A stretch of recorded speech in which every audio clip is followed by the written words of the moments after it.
Hello and welcome to the Quilling Quarter, dedicated to the art of paper quilling. My name is Charlotte. When I was looking for quilling books online last year, I came across these two books, Paper Quilling Chinese Style and Paper Quilling Four Seasons Chinese Style. And I was very curious about what makes quilling Chinese style.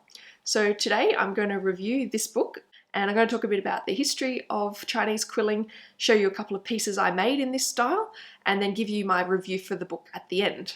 So what is Chinese quilling? To understand this, you'll need to understand a bit about what quilling actually is and a bit about its history.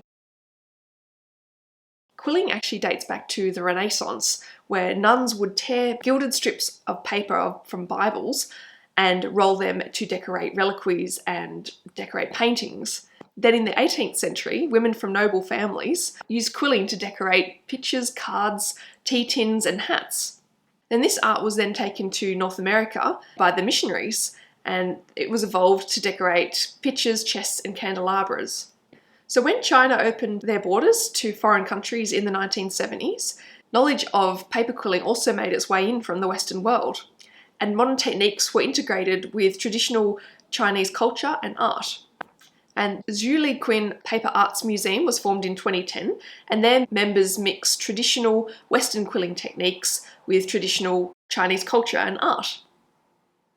So the inspiration for Chinese quilling comes from wood carving and jade carving and paper cutting, and there's a real emphasis on the 3D effect and layering and spacing. There are many themes in this book that are explored based on Chinese culture and motifs, and these can be grouped into three categories: nature, imagination, and connotations. So firstly, if we look at imagination, mythical creatures such as dragons to represent the king, phoenix to represent good omens, Kirin to represent peace, and Pixu to represent wealth. These creatures don't exist in the real world, but represent different signs of fortune. Secondly, on nature, cypress and pines represent longevity, and pomegranate seeds represent many descendants due to their many seeds. And the magpie represents happiness due to their energy and euphoric voice. And these distinctive characteristics eventually become sort of mascots to represent those traits. And thirdly, there's connotations and homonyms. Lily in Chinese is bai he. Bai means 100 and he means unity, so together they mean unity for a long time. And lotus seeds in Chinese, lian zi. Lian meaning continuous and zi means children. So lotus seeds represent having many children. So in addition to regular quilling techniques, Chinese quilling also includes a couple of new elements, such as single strip outlining, multiple strip composition, a couple of element modifications, and overlapping and layering. They also have flexible and slightly different compositions. These are often inspired by Chinese paintings, and there's always a strong relationship between positive and negative space, and leaving white space can add depth to the piece and sort of highlight the art that's on it. And then there's also interesting colour combinations, which I don't think is unique to Chinese quilling, but sometimes it can be quite stylistic and not lifelike, and it can be quite similar to inkwash paintings. So this book is organised into 4 chapters with practical lessons, tools and techniques. And in the preface, it talks about how to approach quilling as if learning like a child to speak, full of enthusiasm and disregard for mistakes.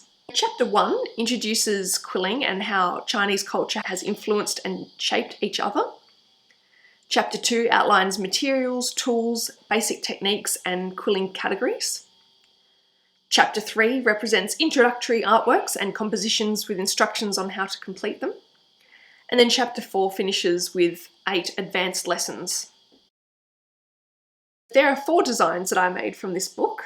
So the first design I made was the rabbit here. And this was my finished product. I made it as part of the Quill November challenge in 2020, and I was super happy with this design. I really like kind of like the lines. It's on edge style and it kind of just looks like line drawings, and I think it's really simple but really effective, and it looks like a rabbit to me. I really like it. The second piece I made was orchids. In my opinion, these don't really look like orchids. They look more like lupins, but that's what the book calls them, and apparently you can get wild orchids that look similar to this. So my lupin/orchid piece turned out like this. I found this design quite difficult for some reason. I think perhaps because the book's using thinner 3mm paper and I used the thicker 9mm paper, and it made the layering kind of just not look quite right. And plus it's quite impressionistic, so it's actually strangely difficult to emulate. And I ended up stopping before technically finishing the design. So this design has a bit more layering at the bottom, but you can see I've only layered the flowers and the leaves and the stem. I didn't layer anymore because when I was placing it on there, it just didn't look right. So I kind of just stopped there. I think if I was to try this design again, I would use the thinner 3mm paper and not the 9mm paper that I ended up using. The next design I made was actually not one of the instructions or the tutorials. It was actually on the contents page. It's called an Anthurium, and I replicated this design quite similarly. I changed the vase slightly. I really like it. I think it incorporates quilling elements really nicely. I think it looks true to life, what a real Anthurium actually looks like. And I think it's just really simplified and it looks true to life, and I'm really happy with it. This is one of my favourite pieces that I've ever made. And then the fourth piece that I made is a design called Swallows Returning from the South. And so this was my design. And I really like it. I like how you can kind of see the wind moving through the vines and the leaves and the birds flying through it. And I also learned a really interesting way of making the birds and the birds' bodies and just the different elements combined and how it can create that shape. I've never kind of made birds or birds' bodies ever, probably because I was just kind of put off as to how you'd actually do it. And then seeing the elements layered up like this, I was like, yeah, that's, quite makes sense, and I'm actually really happy with the result. That was the fourth design that I made. Now to my review of the book. So there was 3 slight issues that I had with the book and 4 things that I really liked. So to start with my slight issues, the first one was typos. There were not typos exactly, but just odd turns of phrase or odd expression. For example, on in the preface, on the very opening pages, the second paragraph starts, "To learning quilling, there are 2 methods or attitudes," which obviously doesn't read quite right. It's probably should read "to learn quilling." And then again, a couple of pages later, "The simple techniques of beautiful presentations have gained the popularity in quilling," which also sounds a bit wrong. It probably should read "has helped quilling gain popularity." It just kind of is a little bit jarring. And there were a few other instances like this dotted throughout the book. And while it certainly doesn't take away from the main message of the book, and it doesn't take away from my enjoyment, it was just slightly jarring when I was reading it, but no big deal. So I think this may have happened because it was translated from Chinese to English, or it was written by someone whose first language wasn't English, so it was just slightly distracting.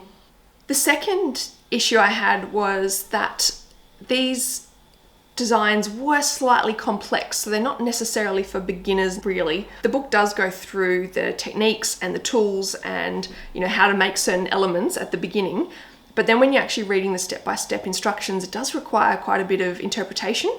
And if you're new to quilling, this could be quite difficult to understand.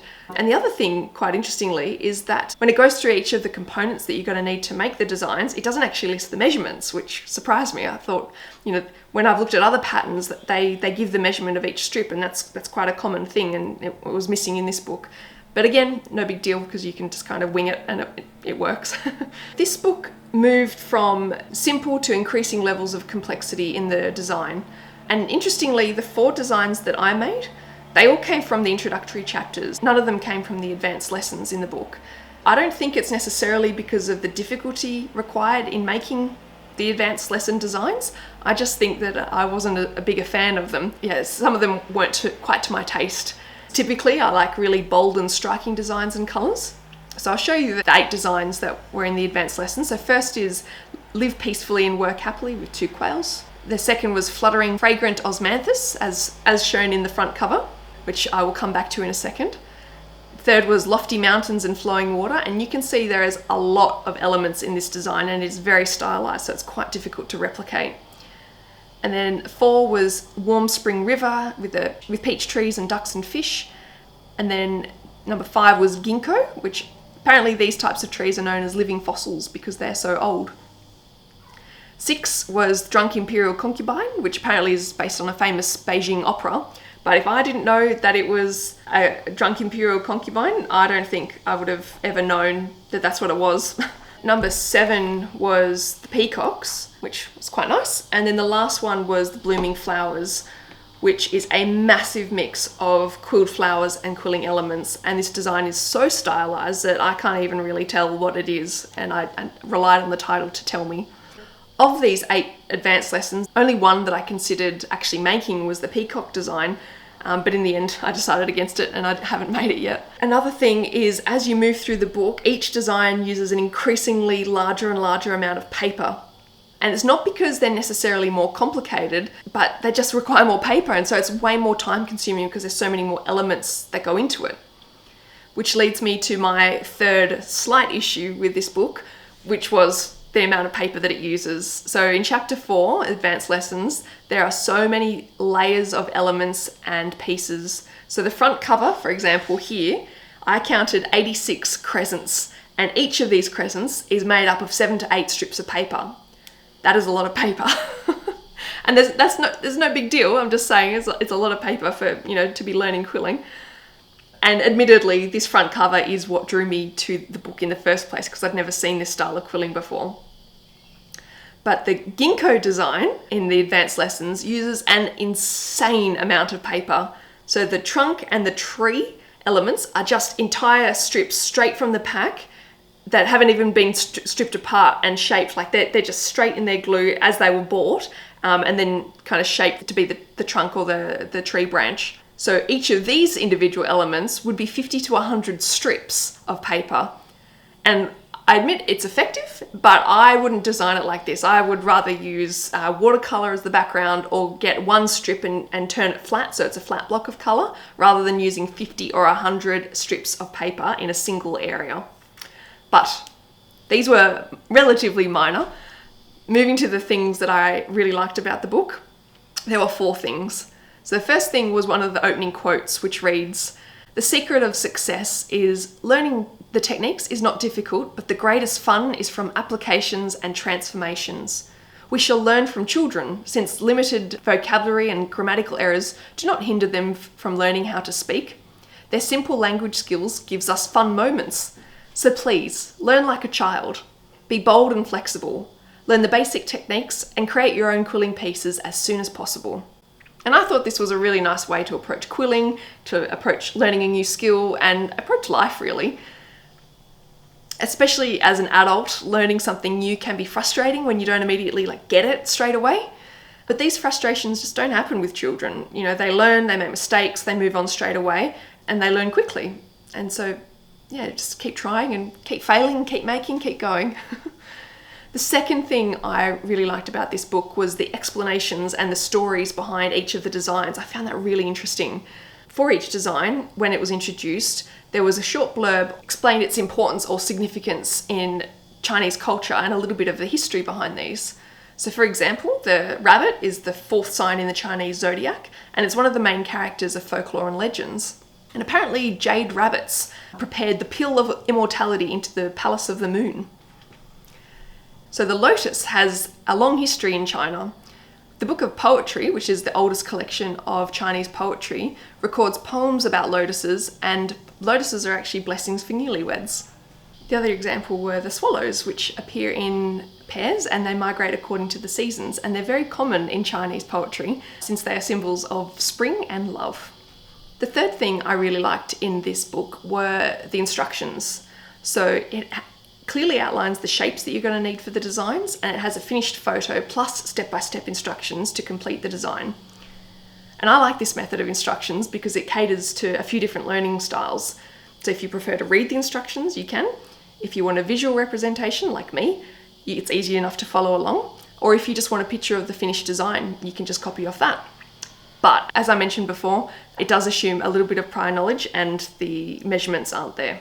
So overall, the reason why I bought this book in the first place was the designs that I was drawn to initially. And I really wanted to learn more about what Chinese quilling is and try it myself. I really liked the simplified and stylized designs, for example, kind of like the on-edge lines with the rabbit. And I liked seeing how the elements of quilling could be combined to make new shapes that I'd not tried before. So for example, the elements of the swallows' bodies being made by the crescent shapes. And I think Chinese quilling is really interesting. I learnt a lot from this book, not only about the history of Chinese quilling, but also a different way of doing quilling and different way of combining elements. So overall, I'm a big fan of paper quilling Chinese style. I liked learning a new style of quilling, and I liked learning new elements, and I liked how clear the instructions were to follow. And I also really liked learning about the history, about how quilling made its way to China in the 1970s when the borders opened up, and learning more about the Liqun Paper Arts Museum. I love the short introduction for each design, explaining the significance in Chinese culture, and overall the book was beautifully photographed. There were a few typos throughout the book, and some of the designs were slightly too stylized for me to possibly be able to replicate, and they weren't all to my taste, but these were minor issues and certainly didn't take away from my enjoyment of the book. I highly recommend this book for quillers. Try it out for yourself, try a new style and expand your quilling repertoire. Hope you enjoyed this book review. Feel free to check out my other book reviews or learn to start quilling yourself. See you in the next one. Goodbye.